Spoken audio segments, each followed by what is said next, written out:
It's a peaceful day and you're hanging out with your girlfriend when all of a sudden, this creepy dude appears out of nowhere and stabs one of your friends. He then grabs your girlfriend and drags her away. As her boyfriend, will you protect her, even if it means you have to kill? Today, you'll be the protagonist of this manga. Kimi Ni Koisuru Satsujinki. You're a college student who's reserved, socially awkward, and tries too hard to fit in. You're at your high school reunion not really enjoying yourself, partially because you're not interested in the Coomer conversations that your friends are having, but more so because your friends are actually your bullies who love to insult you. You excuse yourself and that's when you bump into this girl I'll call Coco. She's kinda cute, and you discover that you're both introverted and asocial. Afterwards, you get made fun of for even attempting to interact with her. Your toxic bestie announces that you're too plain for Coco and this makes everyone laugh. Coco comes up and defends you. You're shocked? This is the first person that's ever spoken up for you in your whole life. Also counting the fact that she's pretty and kind. This girl is literally an angel. Coco's friend, whom you've also never spoken to, tries to tell you to stay away. To be honest, these people are all sus and you just have to choose who you trust, you know? So you ignore her. At the end of the party, Coco asks you for a favor. She's like, "Can you please pretend to be my boyfriend so that my stalker will go away?" It's an unusual request, but come on, you can't reject her. Of course you have to say yes because she literally helped you just now. You're going to agree to help her, right? Okay, you need to say yes because you're infatuated with Coco. You say yes. A few days later, your toxic bestie invites you to a function where he tries to get closer to Coco. And Coco is kinda not reading the situation very well because she's trying to flirt with you. Your friend gets mad because you're destroying his plan for him to get with Coco and for you to get with the ugly one. Grade school insults are not helping him get his anger across, so he resorts to attacking people. And that's when the stalker boy appears and stabs your toxic bestie and drags Coco away. And here, boys, here's the beginning of the splitting of paths, the choices which will alter your fate forever. Do you choose to go after them or not? Coco looks really scared. Like, really scared. If you don't chase them down, there's no telling what he would do to her. So, Coco is going. Help me! YN! This awakens the courage inside of you and you choose to fight the stalker to save her, which obviously is the right choice, except you stab the guy in the process. Well, technically, it was in self-defense. Luckily or unluckily, he survives and walks away. Your fake girlfriend says it's okay, but you're not convinced. The next day, you're at home paranoid about whether you're gonna get the death penalty for stabbing someone. It doesn't help when the whole internet is dogpiling on you too. Somehow, it doesn't surprise me that public opinion in this universe is terrible.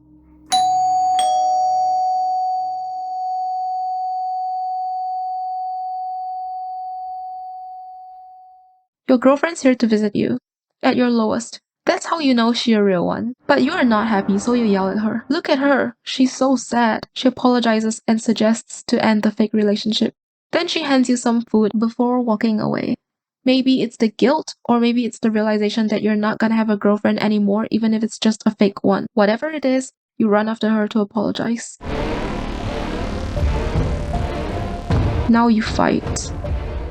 Now you get your ass beat because you've never fought anyone in your life. And for a third time, Coco, being the angel that she is, sides with you. Well, let's just ignore the fact that Coco coming to your house is the reason why the stalker is here too, and because of that you'll never be safe again. I mean, you can't blame someone for getting stalked, right? Stalker boy grabs your kitchen knife, deciding to off himself and your girl, saying that he did everything for her. You're like, what the frick is this guy on about? So you smack him with a frying pan and he falls dead. You're traumatized, but good thing is your fake girlfriend is there to give you a hug. You don't believe that you can escape the murderer allegations anymore, so you guys drive to the forest to hide his body. Plot twist, he's alive. Coco stays behind while you bring the stalker deeper into the forest. He begs for his life, but it was just a trick. Now, if you were in a situation where a guy's trying to kill you every chance he gets, will you kill him? Or will you just let him go free? With the possibility that once you turn around, he might just bash your head in with a rock. Let's say you choose the safer option because if you don't, then the story will probably end in a bad way. He tries to go for a sneaky attack, but you're quick with it. Damn, look at your face. You are badass. You do all the cleanup by yourself before heading back into the car. Coco hits you with, "I'm tired, so let's do something fun." And you guys drive to Disneyland. You guys have a fun little date, but then meet this guy who claims to be Coco's best friend. But it doesn't matter, right? Unless you don't believe that guys and girls can have platonic friendships.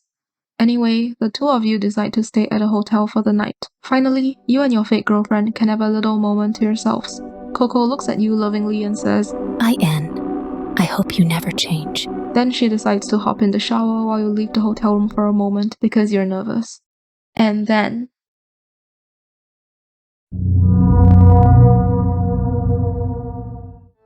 Stalker 2 comes. And maybe by this point, if you're smart, you'll notice a pattern. Now, I know what you're thinking. I might have to kill stalkers for this girl forever, and this girl ain't even my real girlfriend. But, you can't put a label on everything. Some time has passed and you're going to Disneyland with her, alone, and you just killed a guy for her. So maybe you guys have progressed, You kind of have to look at the positives of situations and have faith. When you come back to the hotel room, you meet this guy, of course, and he gives a proposal that only a genius negotiator could give. He presents you with these two options. Once again, you must choose.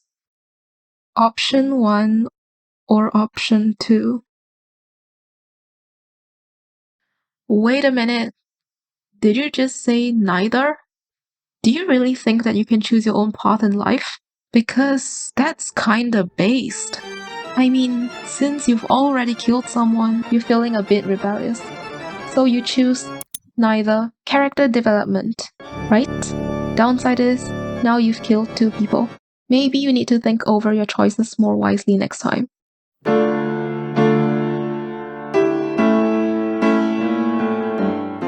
You guys meet up with your cousin Rico to borrow a car. You proceed to take a nap in the car. Actually, something transpires here, but you're sleeping, so you're technically not allowed to know what's happening. When you wake up, Rico asks you for a lift, and while in the car, she notices the knife, which is pretty concerning, of course, to a normal person that could never relate to the plight of our protagonist. On her phone, Rico secretly browses the news regarding the Disney hotel murder, and she sees a video of 2 suspects that look too familiar. She texts her dad for help, but she probably picked the worst time to do that because someone is looking. It's your girlfriend who's just looking out for you because she doesn't want you to get arrested. She rats Rico out. You tell Coco to stay in the car while you bring Rico into the woods to convince her not to call the cops. But instead, she does the reverse on you and tells you to turn yourself in. It's also kind of an opportune moment because your girlfriend isn't there to sway you otherwise or give you hugs. She says, "Even if you go to jail, I'll visit every day. I'll wait for your release. I'll stay by your side until I die." You wonder why she would do so much for you, and that's when she kinda tells you the truth. Once again, you're at crossroads. You gotta choose between a girl that's your cousin and wants to get you arrested versus a girl that's not genetically related to you but is fine with you killing a couple of people. It's kinda a tough choice. And if you disagree with me, comment down below which you would choose and why. You ask Rico what would happen to Coco if you turned yourself in. Rico tells you that Coco would probably be labeled as an accomplice. Now, Coco's essentially ruined your life, so it must be easy to abandon her, right? No, because you've already killed 2 people for her. That's like a huge investment. So what difference would a third person be? Well, I know that this form of thinking is fundamentally flawed, but assume you haven't heard of the concept of sunk cost, so you reject your cousin.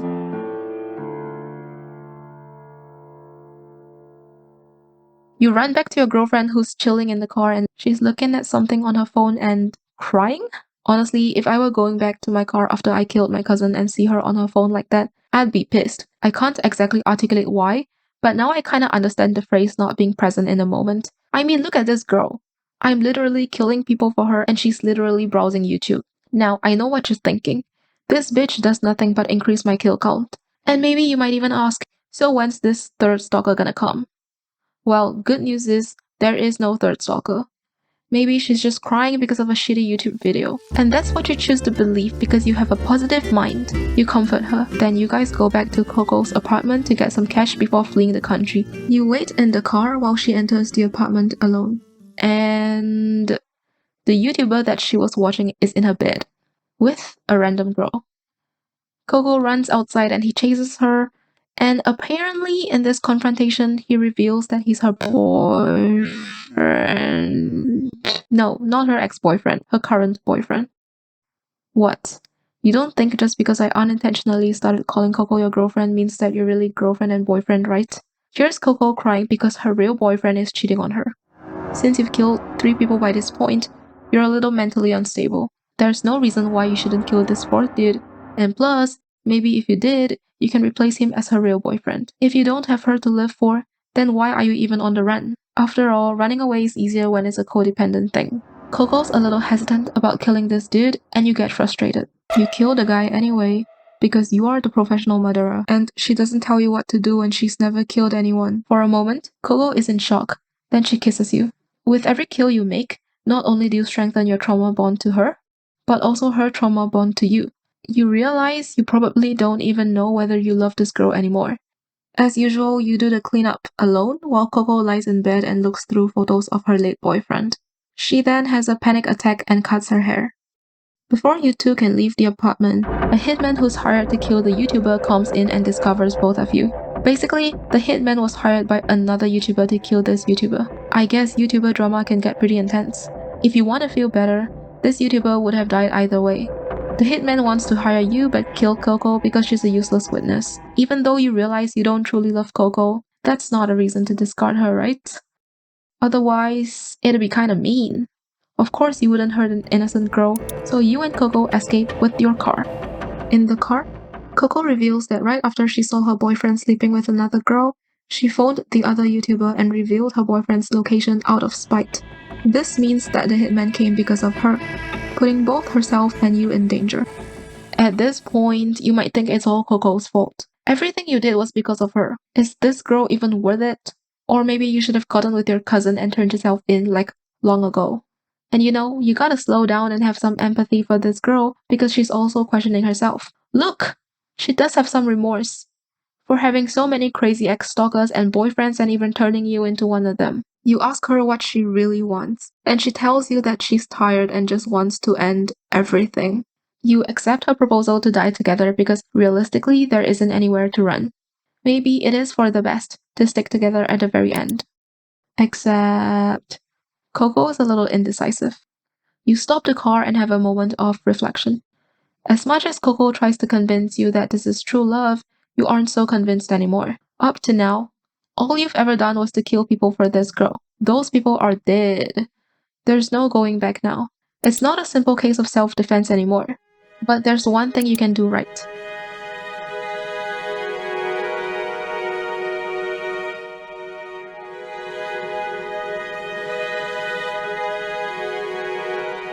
You say your goodbyes to Coco and set her free before getting arrested by the police. You're finally willing to face the harsh reality. Unfortunately, you will be sentenced to the death penalty.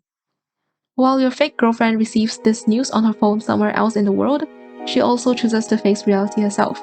Instead of walking into the water, she decides to live on by your words. As you're waiting in your cell for what's to come, you reflect on your choices that have led up to this point. You think, wait a damn minute. So what's Coco's problem? What's her justification for having so many stalkers? And to that, I'll tell you, they do have a backstory for her. But I'm just not gonna say it. Because the protagonist in this story never found out Coco's backstory. And you think that matters to him? No. The only thing that matters is that she's alive.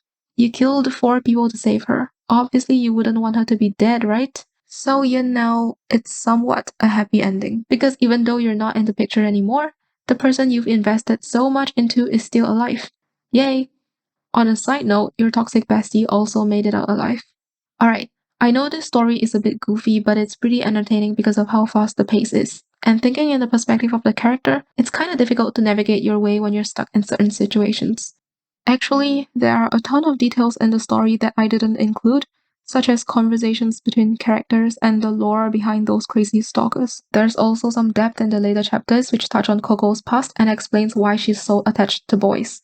It actually delivers the idea of her obsession quite well, so I highly suggest you guys check it out for yourselves. It does get you to sympathize with her a little bit.